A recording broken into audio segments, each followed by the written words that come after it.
अध्याय 18। वाक्य सेंटेंस। ध्यानपूर्वक पढ़ो। पहला, लड़कियां पढ़ कक्षा रही में हैं। दूसरा, सूर्या है पार्क गया में खेलने।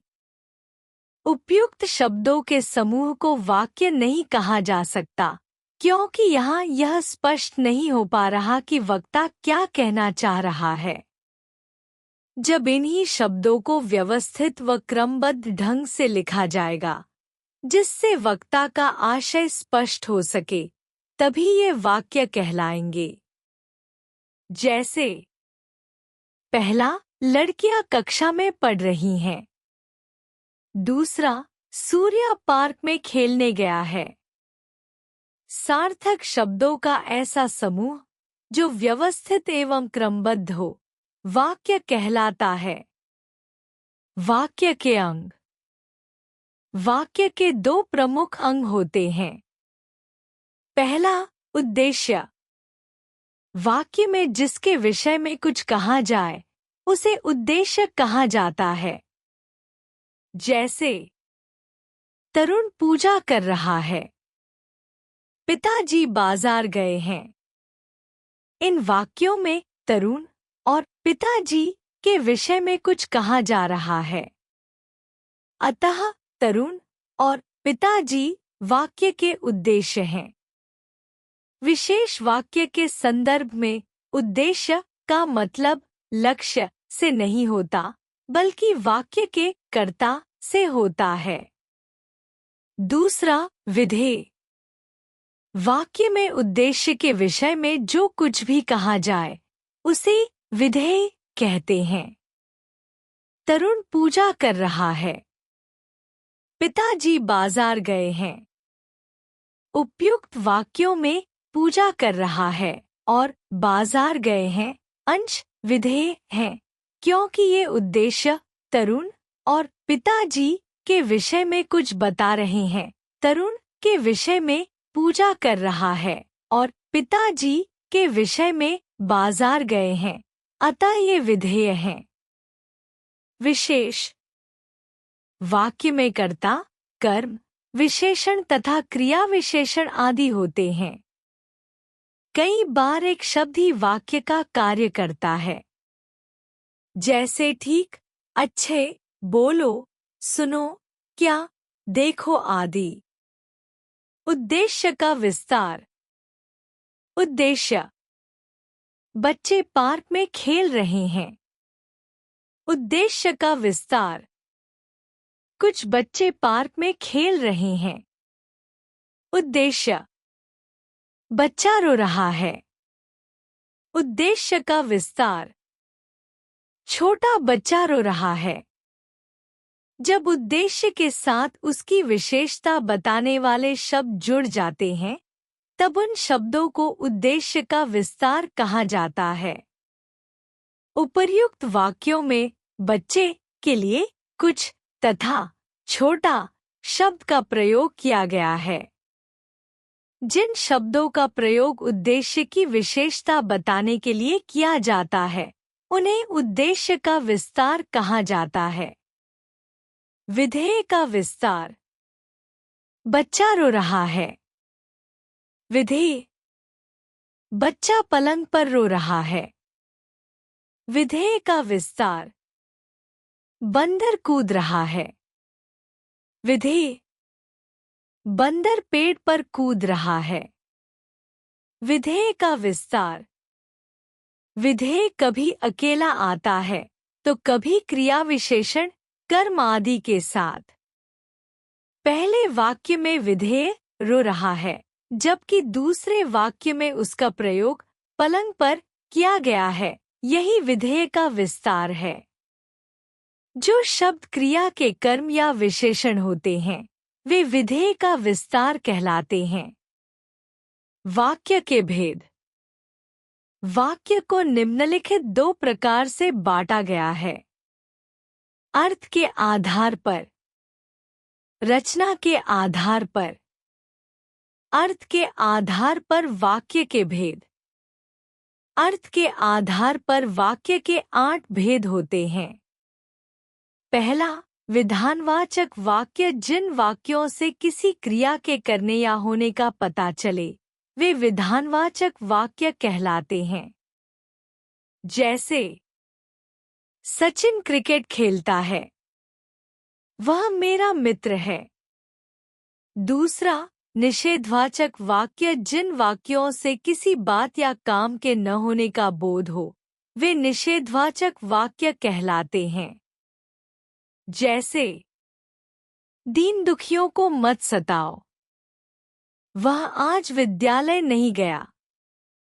तीसरा, प्रश्नवाचक वाक्य। जिन वाक्यों में कोई प्रश्न पूछा जाए उन्हें प्रश्नवाचक वाक्य कहते हैं। जैसे, नकुल कहाँ रहता है?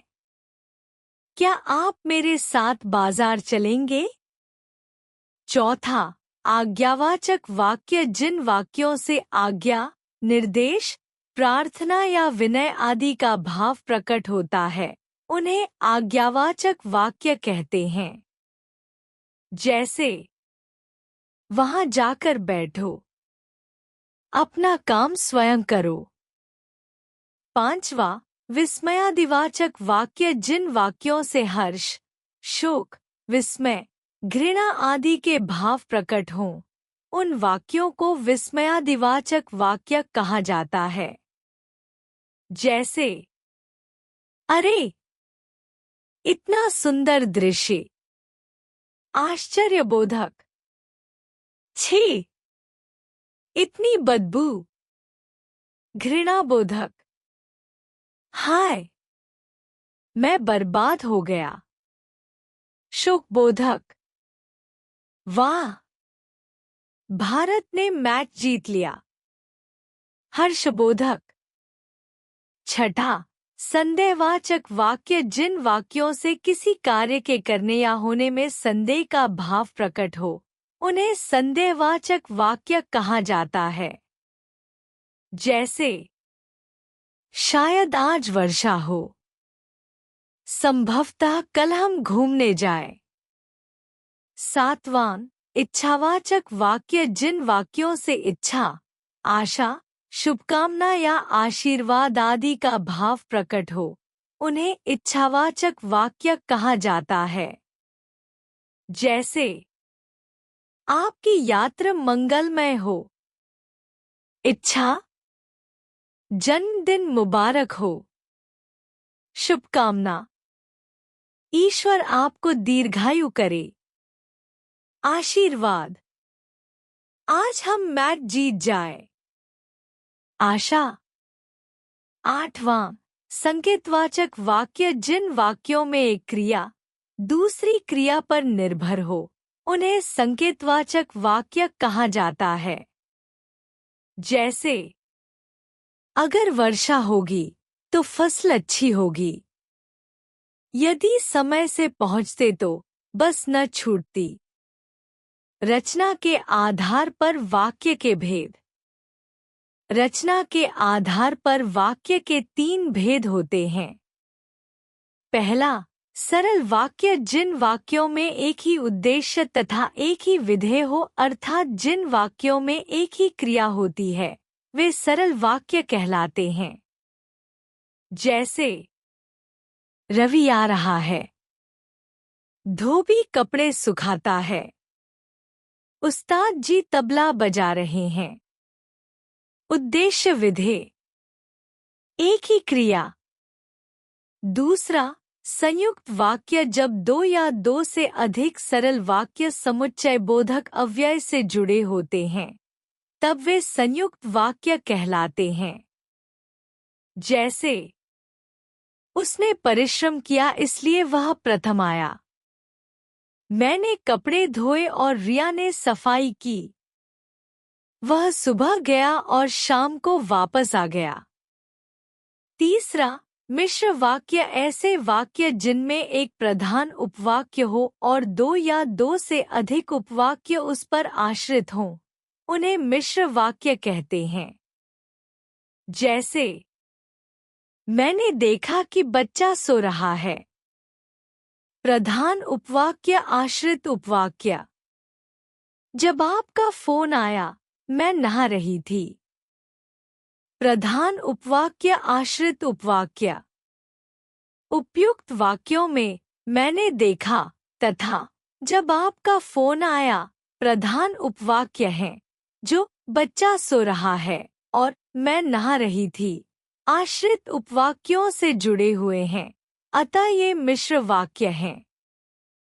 विशेष सरल वाक्य से संयुक्त वाक्य बनाने के लिए एक से अधिक वाक्यों को पर, किंतु, परंतु, लेकिन, तथा और आदि समुच्चय बोधकों से जोड़ा जाता है।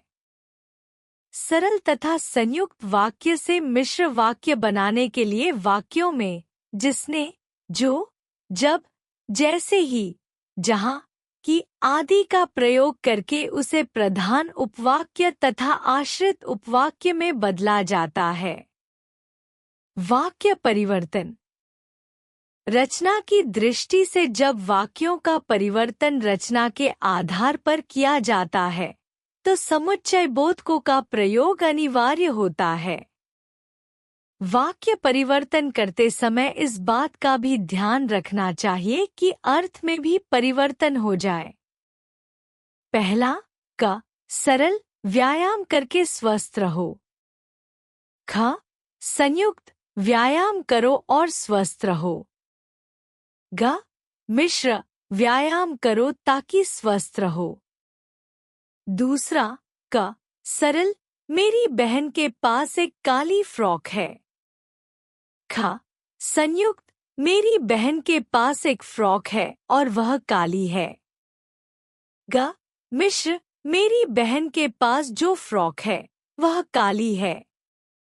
अर्थ की दृष्टि से वाक्यों को प्रश्नवाचक, विधानवाचक, आज्ञावाचक, संदेहवाचक, विस्मयादिवाचक आदि वाक्यों में परस्पर बदला जा सकता है। उदाहरण: सुमित विद्यालय जाएगा। विधानवाचक: सुमित विद्यालय नहीं जाएगा। निषेधवाचक: क्या सुमित विद्यालय जाएगा? प्रश्नवाचक: सुमित, विद्यालय जाओ। आज्ञावाचक: अरे, सुमित विद्यालय जाएगा। विस्मयादिवाचक: सुमित विद्यालय जाएगा तो सीखेगा।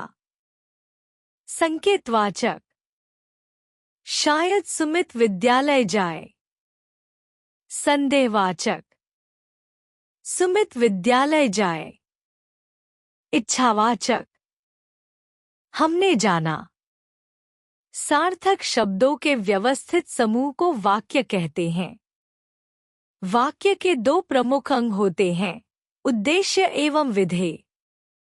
वाक्यों को दो प्रकार से बांटा गया है, अर्थ के आधार पर एवं रचना के आधार पर। अर्थ के आधार पर वाक्य के 8 भेद होते हैं। रचना के आधार पर वाक्य के 3 भेद होते हैं।